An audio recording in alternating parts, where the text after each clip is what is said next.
A piece of Vancouver Island history that dates back more than 125 years. But it's been months since these rotting ties were removed and new ones put in their place. And for the last year, this track has sat silent. Let's get the track back in shape, and let's get the train back on the track.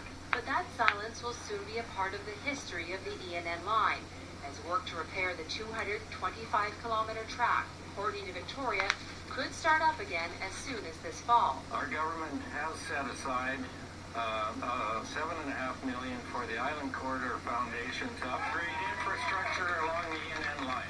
The $7.5 million contribution from the federal government brought a collective sigh of relief to this crowd after months of wondering whether any funding would be rolling in from Ottawa. This day saved it. If the federal government hadn't come in, the provincial money was gone. So now you've turned zero, basically, potentially, if nothing happened, to $15 million, and then making sure that the corridor is preserved. The much-anticipated announcement comes more than 9 months after the provincial government committed $7.5 million, half of what the Island Corridor Foundation said was needed to fix the track.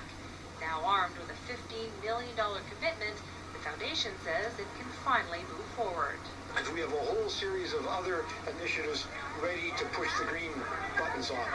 And we weren't able to do that until we knew we could actually get this line back to on operational standard. The $15 million will go towards repairing the tracks and ties. But Graham Bruce says more money is still needed to repair the bridges and trestles. How much that will be and where that will come from is still up in the air. There's 48 structures between Victoria and Courtenay. Some of them are 1906, 1912. I have to tell you, they're in way better shape than anybody could imagine.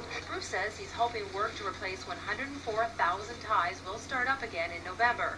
And says by May of 2013, passenger service on the Via Rail cars could be moving up and down the island once again. Among the faces smiling at today's announcement is Aaron Libke. He grew up beside the track in the West Shore and tweets about rail service on the island almost every day. Considering the economic times, it's actually great. They've considered putting money towards the line, and we were all kind of worried for a long time. But it's great. It's a great news. We can build on it and go from there and start putting this rail line where it should have been years ago, is a proper, important transit link on our island. I congratulate the Island Corridor Foundation and the province for investing in this project.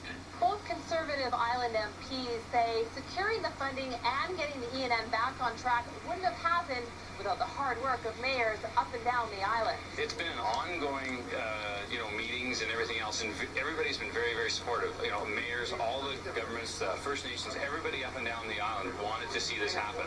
And I think that's what tipped it over the top. And Young says it's much more than just steel and wooden ties. It also means a big economic boost, from saving jobs that were lost when the train stopped running, to moving freight, to moving people.